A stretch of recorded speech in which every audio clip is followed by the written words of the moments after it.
दोस्तों, आचार्य प्रशांत एक प्रखर एवं निडर वक्ता हैं जो प्रत्येक वेदांत समारोह में हर किसी के प्रश्न का सटीक एवं जबरदस्त तरीके से तर्कपूर्ण उत्तर देते हैं और उनकी बातों में इतनी गहराई होती है कि प्रश्न करने वाले एवं अन्य व्यक्ति भी अगर उनकी बातें अपने व्यवहार में उतार लें तो फिर मन में ना कोई विकार बचेगा और ना ही कोई शंका।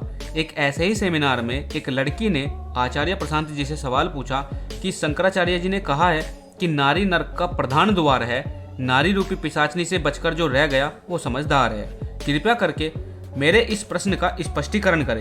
अब आचार्य प्रशांत जी इसके जवाब में कहते हैं कि आपको उत्तर आपके प्रश्न में ही मिलेगा।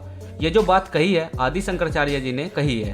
अब जरा आप मुझे ये बताओ कि आदि शंकराचार्य कितनी उम्र में देह त्याग कर चले गए थे। 32 वर्ष की उम्र में उनकी मृत्यु हुई। तो सोचो कि जब वे 32 के थे तो उनके शिष्य कितनी उम्र के रहे होंगे। जाहिर सी बात है 28-25 के। अब आप लोग ही बताओ कि 28-25 वालों की देह और मन में क्या चलता रहता है। काम, वासना, भोग, विलास, यही सब चलता है ना।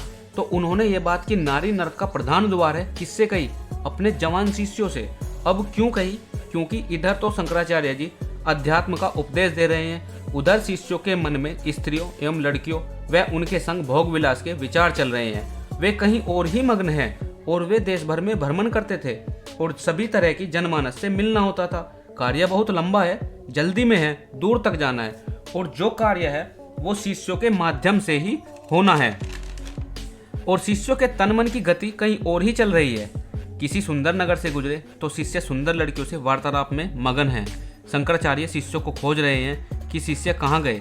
तब आचार्य शंकराचार्य शिष्यों को सीधी कड़वी घुट्टी पिलाते हैं। सीधे कह देना पड़ता है कि नारी नरक का द्वार है, लेकिन उसके लिए जो नारी को वासना की दृष्टि से देखता हो और बस भोग डालना चाहता हो।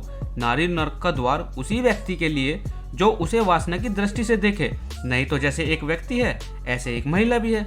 और जब तुम महिला को देखो और तुम उस महिला को एक चेतना के रूप में ना देखो, केवल एक भोग की वस्तु के रूप में तुमको वो दिखाई दे, उसका शरीर वस्तु में दिखाई दे, तो नर्क और क्या होता है। नर्क उस व्यक्ति में नहीं है, नर्क उस महिला में नहीं है, नर्क तुम्हारी दृष्टि में है। तुमने एक चेतना को केवल हाड़ मांस की एक भोग्य वस्तु के रूप में देखा तो नर्क तुम्हारी दृष्टि में है। जो तुम्हें अपने जैसी चेतना नहीं दिखाई दी, तुमको बस हाड़ मांस दिख गया, तो नर्क तुम में है। दोस्तों, ऐसी ही वीडियोस देखने के लिए हमारे चैनल को सब्सक्राइब करें और वीडियो को लाइक करें और कमेंट बॉक्स में आचार्य प्रशांत जी के लिए 2 शब्द अवश्य लिखें।